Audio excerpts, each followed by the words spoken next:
Hey y'all, what's up? It's your boy Evan. Welcome to the Cartoon Block. Today we have a guest artist, Michael Hunt, and he's going to be showing us how to color Batgirl using Copic markers. Check it out. What's going on, everybody? My name is Mike, and I have the privilege to show you a quick tutorial on my coloring process. Before I get started, I'd like to thank Evan and Cartoon Block for giving me this opportunity to share my work with you. So without further ado, let's get started.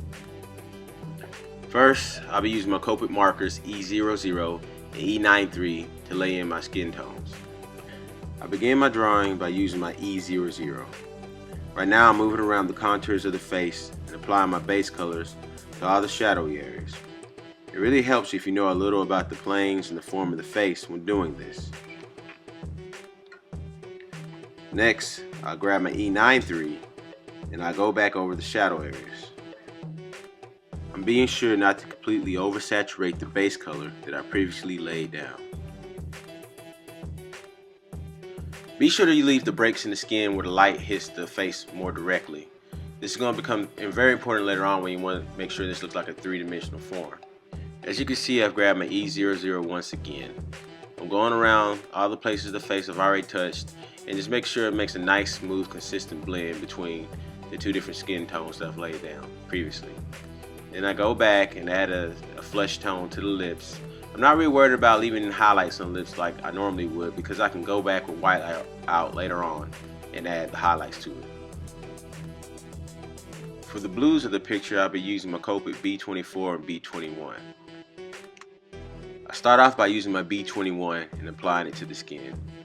I'm just going around and applying it to the same shadowy areas that I did with my other colors. Now I'm just moving around the surface of the face, making sure that I have a consistent light source. Then once again, I grab my E00 and I start to blend out my colors and make a smooth transition. At this point, I'm just going around touching up areas of the face that I might have possibly missed.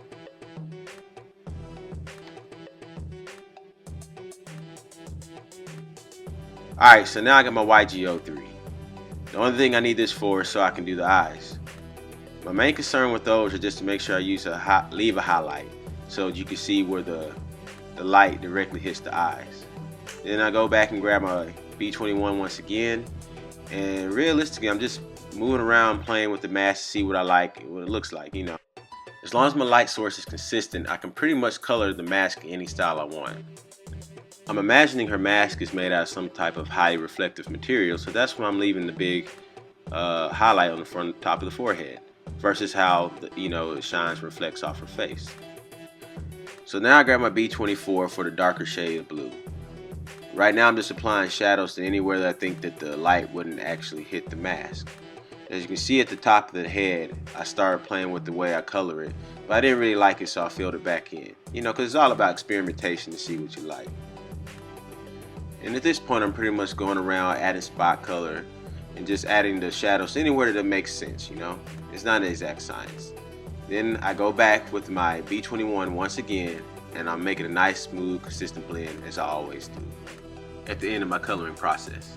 So just apply these same techniques and tips to the rest of your picture, using different colors of course. Just make sure you remember where the highlights and the shadows are because that really makes it look like a three-dimensional form.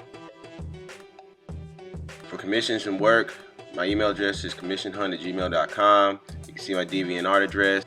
I literally just started my YouTube channel and my Instagram like last week, but I'm definitely about to start doing weekly updates on videos and pictures on both. So thank you once again, Evan and Cartoon Block, for giving me this opportunity to share my work and my process with you. Peace.